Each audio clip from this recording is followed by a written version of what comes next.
When's the last time you tested your backup?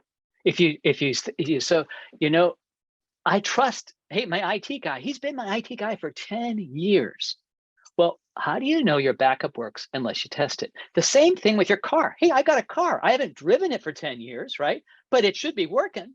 You go out there, the battery's dead. Number of things can go wrong. If you don't ever test your backup system, you don't know that it's any good. What's another thing that can go wrong? I've got this firewall, I'm protected. The firewall I got in 2013, 10 years ago. Now I can tell you, cars have changed, as an example, if I use the same metaphor, in 10 years. The internet has changed. And by the way, it changes so much faster than an automobile. Firewalls typically have a lifespan of 3 to 4 years before they have to come up with a new generation. Today's firewalls are what are called advanced threat protection. They deal with what's called zero-day vulnerabilities. Well, what's that? I hear this on the news. I don't know what that means. It means that no one has seen this vulnerability yet. And what it does is it attempts to sandbox this before it gets to your computer, check the cloud to say, is this something new that's really a threat? If so, block it. If not, let it pass. But that's just the first layer. I mean, there's so many things. Ransomware says, hey, I'm free. I'm coming in through your email, what we call a business email compromise. And it could be, hey, I want to pay you.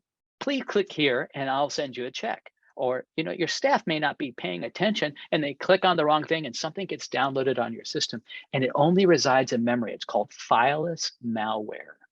And that means now it can sit on the computer and begin to try to exploit and find vulnerabilities.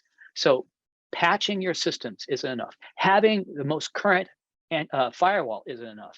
Having vulnerability management and someone monitoring your system 24/7 is what's required for today. If you're connected to the internet, you're exposed.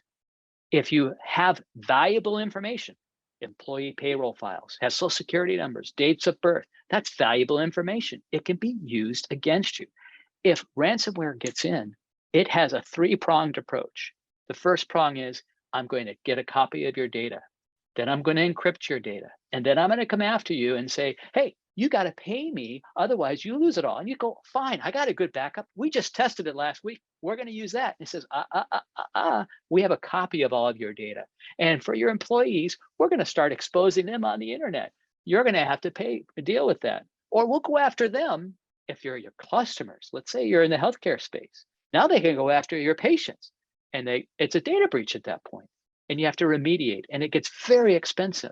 That's why cyber insurance is becoming more and more valuable today to help deal with the costs of not just recovering the data, but the lawsuits, the efforts to put the system back together, to reestablish compliance.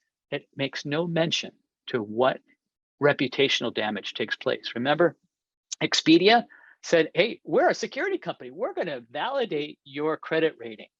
And for years, they were exposed. And what did that do for their reputation? Well, if you're a doctor, you have nothing more than your reputation. You don't want your patient saying, I can't trust you.